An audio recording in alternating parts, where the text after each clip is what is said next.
अस्सलाम वालेकुम दोस्तों, मैं हूं सरफराज तैमूर एंड वेलकम करता हूं आपको इन्फॉर्मेशन और बजीत बर्ड चैनल पर। उम्मीद करता हूं आप तमाम दोस्त खैरियत से होंगे, फिट फाट होंगे और अच्छे से काम में बिजी होंगे।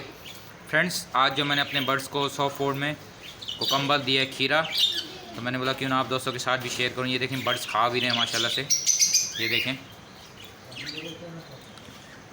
उस साइड पे देखें, आपको दिखा देता हूँ। बजीत बर्ड भी खा रहे हैं, फिंचे खा रही हैं, लव खा रहे हैं। ये देखें, ये लव बर्ड हैं, और सॉरी ये बजीज पेयर है, ये लव बर्ड,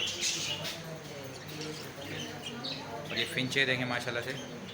फिंचे भी खा रही थी अभी।